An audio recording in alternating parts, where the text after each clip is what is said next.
Hello दोस्तों, आज एक फिर से नई वीडियो लेके आया हूँ जिसमें मैं जानकारी देने वाला हूँ। जो 1 साल के आम के पौधे पर इस तरह से फ्लावरिंग आते हैं तो उस पे आम लगते हैं क्या, बहुत सारे किसान भाइयों के मन में सवाल बना रहता है।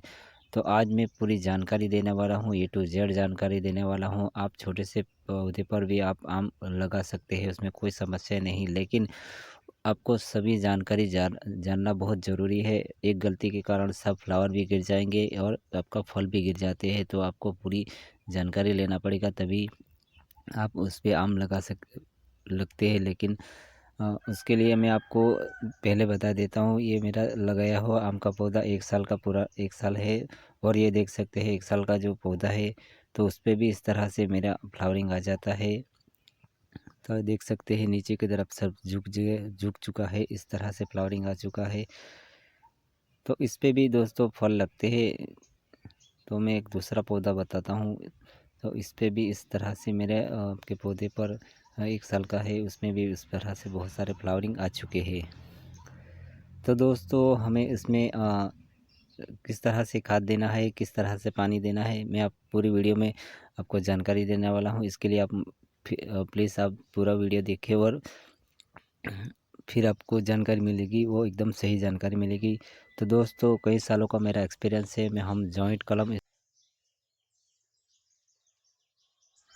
कलम की नर्सरी में इस तरह से तैयार करता हूँ। तो दोस्तों मेरे चैनल पे पहली बार आए तो मेरे चैनल को ज़रूर सब्सक्राइब करना, लाइक करना। आगे दोस्तों मैं बताऊँगा, पूरी जानकारी देने वाला हूँ किस तरह से आप जॉइंट कलम नर्सरी बना के इस तरह से पौधे पर बहुत जल्दी फ्लावर ला सकते हैं और फल भी ला सकते हैं। तो दोस्तों इस तरह से आप सीखना चाहते हैं तो मेरे चैनल को ज़रूर सब्सक्राइब करना। तो दोस्तों चलो उस वीडियो शुरू करते हैं। तो दोस्तों हम जो 1 साल के पूरा पौधा लगाए हैं उसमें फ्लावरिंग आ चुका है, तो उसमें हम क्यारी बना लेते हैं फटाफट से। तो दोस्तों क्यारी बनाना बहुत ज़रूरी है, क्योंकि क्यारी हम बनाएंगे तो उसमें खाद डालना है, फिर उसमें पानी भी देंगे। तो आप वीडियो देखिए।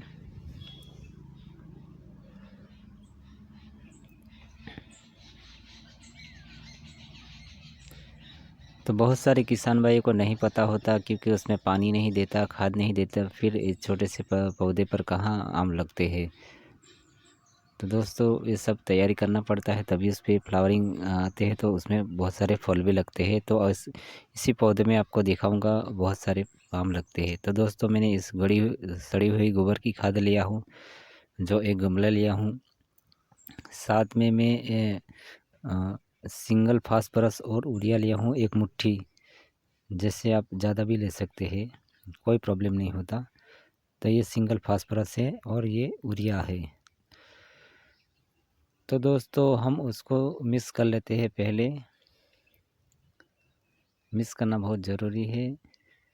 तो दोस्तों कई किसान भाइयों को नहीं पता होता आम के पौधे में किस तरह से खाद देना चाहिए।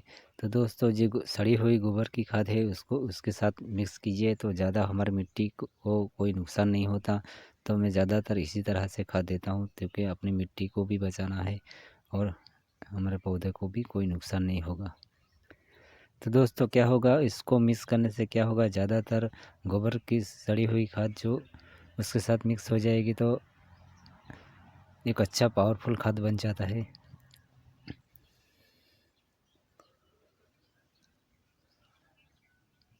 तो दोस्तों हम जड़ों के ठीक रिंग बना दिया हूँ इस तरह से 3 फुट के अंतराल की।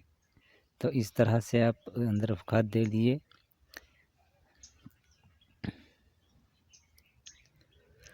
दोस्तों छोटे हो या बड़ा हो, आम का पौधा में सभी पौधों को खाद और पानी चाहिए। तो हमें इस तरह से एक ही बार हमें खाद देना है, बार बार हमें खाद नहीं देना है।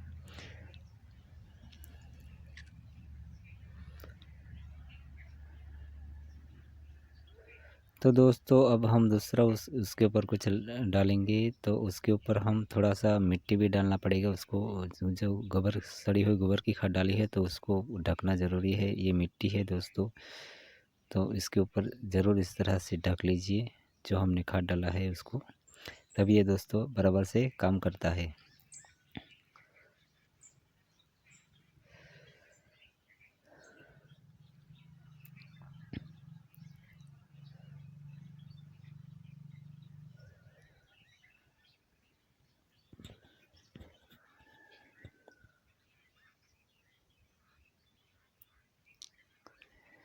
तो दोस्तों मैंने सारी वो ऊपर मिट्टी डाल दिया है, मिट्टी डालना ज़रूरी है। तो दोस्तों अभी एक बात ज़रूर याद रखना, पानी हमें देना है लेकिन सिर्फ़ एक ही बार देना है। जब तक उस पे बड़े फल नहीं हो जाता तब तक उसको कोई पानी नहीं देना, सिर्फ़ एक ही बार अभी देना है।